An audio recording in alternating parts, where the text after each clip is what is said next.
बिस्मिल्लाहिर्रहमानिर्रहीम। अस्सलाम वालेकुम। Welcome to Habibullah official.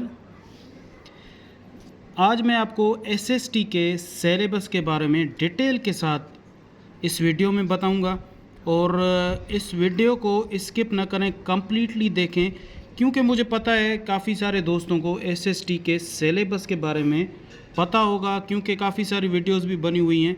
लेकिन मैं जो इस वीडियो में कुछ ऐसी इंपॉर्टेंट चीज़ें आपको बताऊंगा, शायद ही वो आपको पता ना हो, तो बेहतर है कि आप सब वो जान लें, आपको पता हो, क्योंकि ये एसएसटी की टेस्ट अभी होने वाली है सेकेंडरी स्कूल टीचर की एसपीएससी के थ्रू।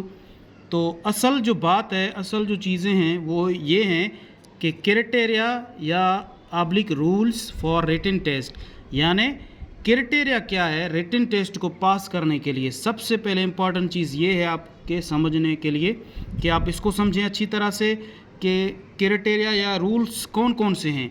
क्योंकि सिलेबस का तो सबको पता है कि साइंस कैटेगरी में क्या आ सकता है या जनरल कैटेगरी में कौन से सब्जेक्ट हो सकते हैं। तो बेहतर ये है कि आपको पता होना चाहिए कि उन सब्जेक्ट्स को कितने मार्क्स के साथ पास करना चाहिए, यानी क्राइटेरिया मिनिमम जो मार्क्स हैं उस सब्जेक्ट में, हर सब्जेक्ट में आपको उठानी पड़ेंगी जो क्राइटेरिया मौजूद है। और ये जो सिलेबस है वो मैं बना रहा हूँ वो है according to school education and literacy department की तरफ से ये सिलेबस बना हुआ है। हो सकता है कि इसमें एसपीएससी के थ्रू कुछ तरमीम हो, लेकिन मुश्किल है वो, क्योंकि जो डिपार्टमेंट के तरफ से ही सिलेबस मिलता है तो एसपीएससी भी उसको फॉलो करता है। तो ये है कि हर सब्जेक्ट में मिनिमम क्राइटेरिया पासिंग एग्रीगेट जो है वो हर सब्जेक्ट के हिसाब से बनाया हुआ है इस सिलेबस में।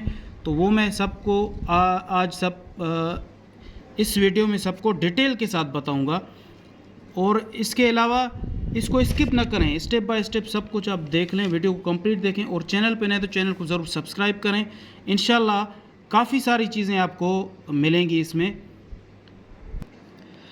तो सबसे पहले यहाँ पे दो कैटेगरीज़ हैं, साइंस कैटेगरी और जनरल कैटेगरी। क्योंकि हमने काफ़ी सारे दोस्तों ने जो अप्लाई किया है वो किसी ने बीएससी के थ्रू किया है, यानी साइंस कैटेगरी में वो आएंगे, और किसी ने बीए के थ्रू बैचलर ऑफ आर्ट्स या आर्ट्स के जो सब्जेक्ट हैं उनके थ्रू अप्लाई किया है, तो वो जनरल कैटेगरी में आएंगे। तो फ़िलहाल तो जो स्कूल एजुकेशन और लिटरेसी डिपार्टमेंट की तरफ से जो सिलेबस बनाया गया है वो एक ही बनाया गया है ये दोनों कैटेगरीज़ के लिए, लेकिन लिटिल बिट डिफरेंस है, वो भी मैं आज आपको क्लियर कर दूंगा इंशाल्लाह। तो सबसे पहले यहाँ पे जो सब्जेक्ट है, तो सबसे पहले साइंस कैटेगरी को समझते हैं। सबसे पहले जो सब्जेक्ट है इम्पॉर्टेंट वो है इंग्लिश। उसके बाद है मदर टंग।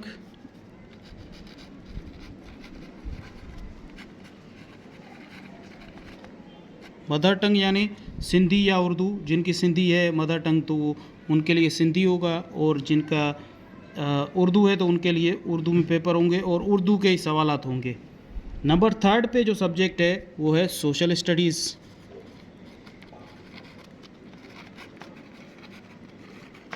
यानी एसएस। और इसके बाद जो है नंबर 4 में ये साइंस के सब्जेक्ट हैं सारे। तो नंबर 1 साइंस का जो सब्जेक्ट है वो है फिज़िक्स। उसके बाद है केमिस्ट्री, मैथमेटिक्स, और नंबर 4 पे है बायोलॉजी, एंड नंबर 5 पे है कंप्यूटर। अच्छा, उसके बाद जनरल कैटेगरी के सब्जेक्ट्स देखते हैं कौन कौन से हो सकते हैं। इसमें भी सेम इंग्लिश तो होगा ही लाजमी। उसके बाद जो है मदर टंग यानी एमटी भी होगा इसमें, एमटी का पोर्शन। और नंबर 3 पे जो पोर्शन है वो है सोशल स्टडीज़ एसएस। उसके बाद नंबर 4 में, अब जाहिर सी बात है यहाँ पे आर्ट के सब्जेक्ट होंगे, तो आर्ट के सब्जेक्ट यहाँ पे आ सकते हैं। तो वो कौन से हैं यहाँ पे लाजमी नंबर 4 में, एक तो एवरीडे साइंस होगा, एवरीडे साइंस, यानी अगर ये चारों सब्जेक्ट हैं, पांचों, फिज़िक्स, केमिस्ट्री, मैथमेटिक्स, बायोलॉजी और कंप्यूटर। तो एवरीडे साइंस में ये सारे सब्जेक्ट कवर हो सकते हैं। हो सकता है कि इसमें मैथ का पोर्शन ना हो, लेकिन फिज़िक्स, केमिस्ट्री, बायोलॉजी और कंप्यूटर के सवालात एवरीडे साइंस में आ सकते हैं। तो एवरीडे साइंस यहाँ पे नंबर 4 में होगा। यानी लिटिल बिट डिफरेंस है, कुछ खास नहीं है। आप तैयारी जो है सेम तरह की रखें। हो सकता है कि इसमें जनरल कैटेगरी में जनरल नॉलेज भी हो, उसके क्वेश्चंस हो, या उसके अलावा इस्लामियात के भी क्वेश्चंस हों कुछ, लेकिन वो बिल्कुल ऑप्शनल हैं। ये आप याद रखें, ये दोनों सब्जेक्ट ऑप्शनल हैं। यानी इसके सवालात आ भी सकते हैं, नहीं भी आ सकते हैं, लेकिन इस्लामियात के सवालात जो है सोशल स्टडी के सब्जेक्ट में भी इस्लामियात के सवाल आ सकते हैं। ये भी आप याद रखें। तो इसके बाद ये सब्जेक्ट तो हो गए। आपको पता होगा, आप काफ़ी सारे वीडियोस भी बनी हुई हैं कि साइंस कैटेगरी में ये सब्जेक्ट हैं, जनरल कैटेगरी में ये सब्जेक्ट हैं। लेकिन सबसे पहले मैं आज आपको बताऊंगा कि इनका कितना परसेंटेज होगा पेपर में, यानी कितने क्वेश्चंस होंगे या कितने मार्क्स होंगे।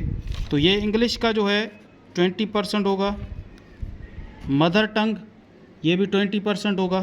क्वेश्चन पेपर जो है वो सारा बना हुआ होगा, 20% इंग्लिश, 20% जो है मदर टंग, 10% होगा सोशल स्टडीज़। और उसके बाद ये जो सारे सब्जेक्ट हैं, फिज़िक्स, केमिस्ट्री, मैथमेटिक्स, बायोलॉजी, तो ये इनके जो हैं ये 20 और 10, ये 50% ये हो गए तीनों। और ये सारे जो हैं ये 50% हैं।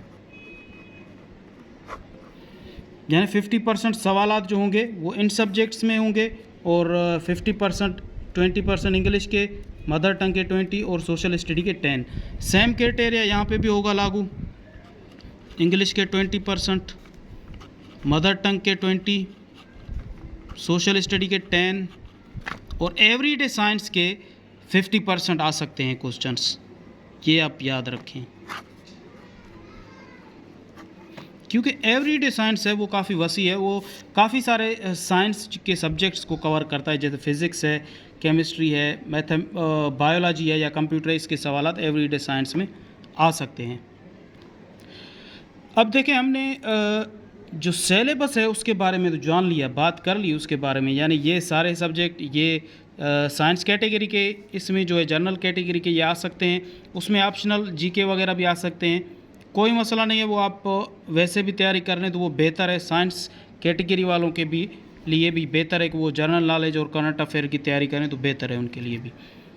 तो ये तो हो गया। अभी मैं आपको जो इम्पॉर्टेंट बात है वो अभी मैं आपको बताने वाला हूँ कि क्राइटेरिया या रूल क्या है इसको पास करने का, रिटन टेस्ट को।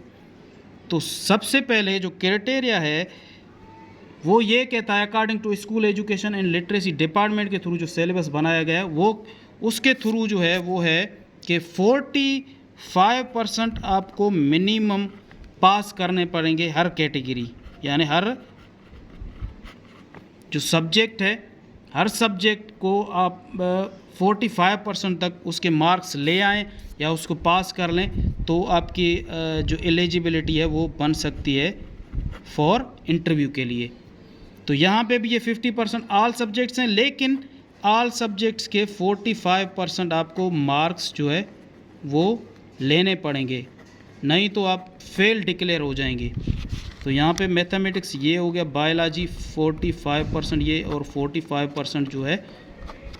अब जाहिर सी बात है ये 5 सब्जेक्ट हैं, तो इनमें से अगर 50% है ये सारे, तो 10% इनके क्वेश्चंस आ सकते हैं। यानी 10% फिज़िक्स के, 10% केमिस्ट्री के, 10 मैथमेटिक्स के, 10 बायोलॉजी और 10 कंप्यूटर के। ये सेम प्रोसीजर जनरल कैटेगरी के लिए भी है। 45% आपको लेने पड़ेंगे इसमें मार्क्स, यहाँ पे भी 45%, एवरीडे साइंस में भी 45%। लेकिन अब बता दूं मैं आपको कि 45% का यहाँ पे मकसद क्या है। यानी अगर इंग्लिश में 20% यानी 100 का क्वेश्चंस का पेपर है, तो 20 क्वेश्चंस जो होंगे वो इंग्लिश के होंगे। तो वहाँ पे 45% यानी 20% जो है वो 100% है।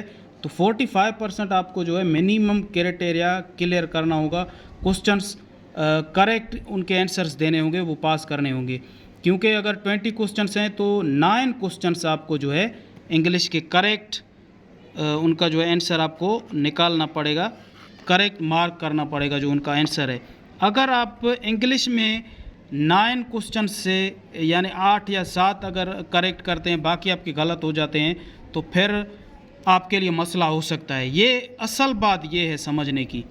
तो इस तरह से मैं जो आज ये वीडियो इसीलिए ही बना रहा हूँ कि आपको समझ में आ जाए कि आप इस क्राइटेरिया के थ्रू टेस्ट को क्वालिफाई करें। जैसे कि आपको पता हो तो मदर टंग है उसकी 20% उसको क्लियर करना पड़ेगा 45। अगर 20 क्वेश्चंस होते हैं मदर टंग के, सिंधी के या उर्दू के, तो 9 आपको क्वेश्चंस लाजमी उनके करेक्ट आंसर्स देने होंगे।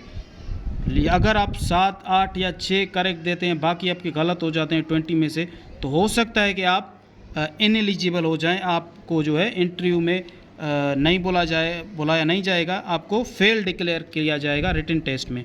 तो इस तरह सोशल स्टडी में अगर 10 क्वेश्चंस आएंगे, 10% यानी 100 क्वेश्चंस का पेपर है, 10 क्वेश्चंस आएंगे सोशल स्टडी के, तो 45% यानी मिनिमम आपको जो है 4.5 जो है करेक्ट देने होंगे। 4.5 मतलब समझें कि 5 जो है आंसर्स करेक्ट देने होंगे आपको सोशल स्टडी में आउट ऑफ 10।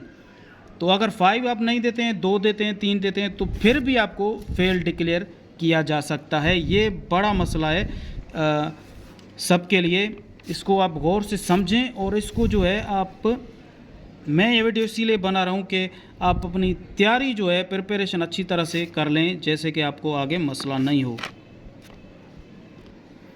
अच्छा, उसके बाद लास्ट में जो मोस्ट इम्पॉर्टेंट बात मैं आपको बताना चाहता हूँ जो है वो है कि मिनिमम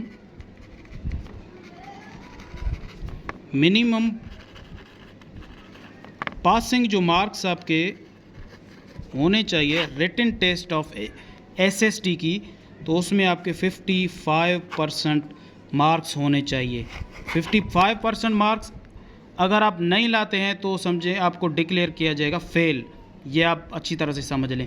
लेकिन 55% को लाजमी आप ध्यान में रखें, उसके अलावा इन चीज़ों को भी लाजमी ध्यान में रखें। हो सकता है कि किस सब्जेक्ट में, जैसे कि यहाँ पे 45% है, आप यहाँ पे 40% ले आते हैं, 20 में से आप 8 या 7 क्वेश्चंस करेक्ट करते हैं, इसमें भी अगर इनमें आप ज़्यादा करते हैं तो फिर भी आपको डिक्लेयर फेल किया जाएगा। इसीलिए कि ये क्राइटेरिया भी लाजमी आपको पता होना चाहिए, इसको भी आप लाजमी इस पर अबूर कर जाएं, इस पर कंप्लीट कर जाएं, तो फिर आपकी ये अगर आप क्राइटेरिया कंप्लीट करते हैं 45% आप सारे सब्जेक्ट्स में ले आते हैं, तो उसके बाद आपके जो मार्क्स होने चाहिए वो 50% या उसके अबव होने चाहिए, उससे कम नहीं होने चाहिए। तो ये एक बड़ा मसला है और ये लाजमी इस पे जो है, और ये मैं आपको बताऊं कि ये जो सिलेबस है वो अकॉर्डिंग टू स्कूल एजुकेशन और लिटरेसी डिपार्टमेंट के थ्रू बनाया गया है। तो ये लाजमी हर चीज़ आप गौर से देखें और अपनी जो प्रिपरेशन है उसको बरकरार रखें। ये सेम चीज़ें, ये जो रूल्स मैंने आपको साइंस कैटेगरी के बताए, सारे रूल्स ये जर्नल कैटेगरी पे भी अप्लाई होते हैं।